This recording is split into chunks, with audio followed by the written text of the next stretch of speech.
नमो गणेश। तो चलिए शुरुआत करते हैं। हमारा ब्रह्मांड, हमारा यूनिवर्स और हमारी मिल्की वे गैलेक्सी, और जिसके अंदर हमारे 9 ग्रह यानी कि हमारे 9 प्लैनेट्स हैं। और इन 9 प्लैनेट्स में हमारा एक प्लैनेट है अर्थ यानी कि हमारी धरती, जिसके ऊपर आज हम सभी जिंदा हैं और इसके ऊपर जीवन है। पर क्या दुनिया इतनी ही है? क्या ब्रह्मांड इतना है? या फिर हमारी सोच से कई परे कुछ ऐसी चीज़ें हैं जिनसे हम अनभिज्ञ हैं या फिर अज्ञात हैं? ऐसी कौन सी चीज़ें हैं? चलिए जानते हैं। इसके बारे में हमें एक थ्योरी पता चलती है साइंस की तरफ से, जिसे हम मल्टी यूनिवर्स थ्योरी कहते हैं। इस थ्योरी के अनुसार हजारों करोड़ों ब्रह्मांड, करोड़ों धरतियाँ, करोड़ों सूरज और करोड़ों उपग्रह यहाँ पर विद्यमान हैं। यानी कि हमारे जैसे ही हजारों करोड़ों अलग अलग सोलर सिस्टम्स और ब्रह्मांड है, अलग अलग यूनिवर्स हैं इस दुनिया में, और इनमें से एक यूनिवर्स हमारी मिल्की वे गैलेक्सी है। तो चलिए जानते हैं the Brahma theory, the multi universe theory के बारे में, जिसका उल्लेख हमारे पुराणों में भी है। चलिए शुरू करते हैं।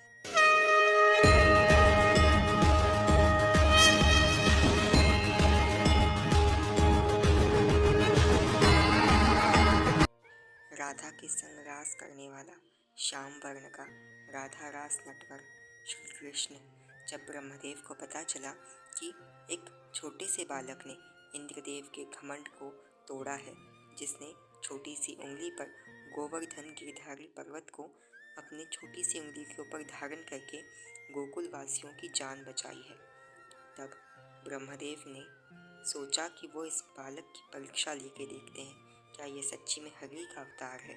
तब श्री कृष्ण एक दिन अपने मित्रों के साथ गैया को चराने गए थे।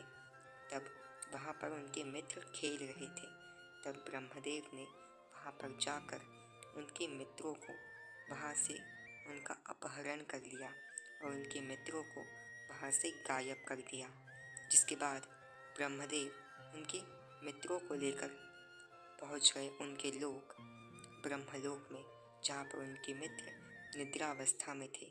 वहाँ पर दूसरी तरफ धरती पे कई दिन बीत गए। जिसके बाद ब्रह्मदेव ने सोचा कि चलो देख कर तो आते हैं कि वहाँ पर क्या चल रहा है। तब वो देखते हैं कि श्री कृष्ण के सभी दोस्त उनके साथ खेल रहे हैं और हंसी ठिठोली कर रहे हैं। तब उन्होंने फिर एक बार देखा कि वहाँ पर कृष्ण के सभी दोस्त कोई और नहीं, भगवान श्री हरि नारायण ही है। हर बच्चे में कृष्ण है। और तब उनका अहंकार टूटता है। वो श्री कृष्ण के पास चले आते हैं। तब श्री कृष्ण कहते हैं, ब्रह्मा तुम एक इकलौते ब्रह्मा नहीं हो।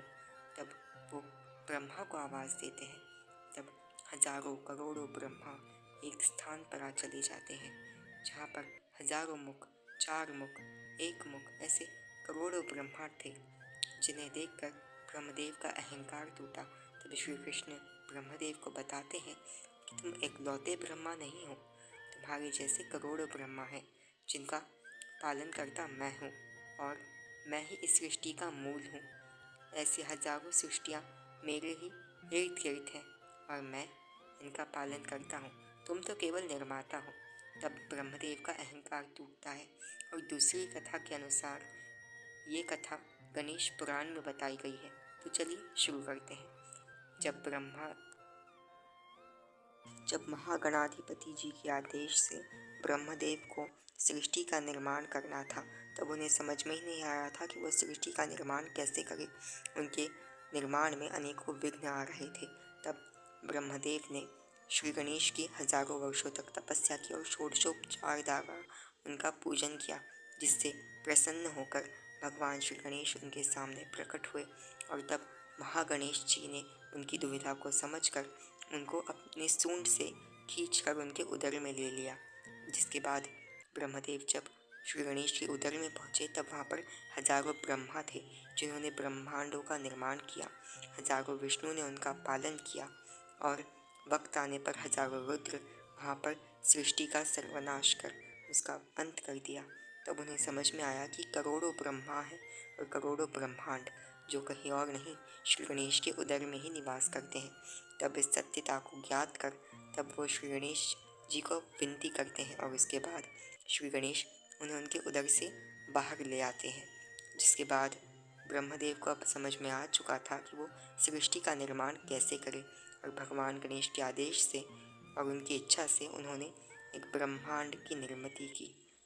और इसी तरीके से मल्टी यूनिवर्स थ्योरी के बारे में, हमारे ब्रह्मांड के बारे में और इस थ्योरी के बारे में हमारे पुराणों में पहले ही बताया दिया गया था।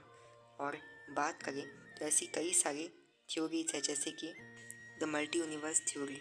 और बात करें तो विष्णु पुराण में भी इसका उल्लेख है कि शिरोदक्षाय विष्णु, गर्भोदक्षाय विष्णु और महाविष्णु, जो कि एक हजार और अनंत ऐसे ब्रह्मांडों के पालक है। और बात करें तो शिव महापुराण में भी सदाशिव, महेश और रुद्र, जो कि शिव जी के भी 3 मेन फॉर्म्स बताए गए हैं। और बात करें तो इन्हीं थ्योरीज के ऊपर आने वाले दिनों में हम लोग नए वीडियोस ज़रूर बनाएंगे। और ऐसी ही अपडेट के लिए गाइस सब्सक्राइब कीजिएगा चैनल को। और बात करें तो आने वाले दिनों में हम लोग लाने वाले समुद्र मंथन और कुंडलिनी शक्ति से जुड़ा एक न्यू वीडियो, तो उसे देखना बिल्कुल मत मिस कीजिएगा। तो इस वीडियो को देखने के लिए प्लीज़ सब्सक्राइब करें। अगर वीडियो पसंद आ गया हो तो सब्सक्राइब करें। नमो गणेश।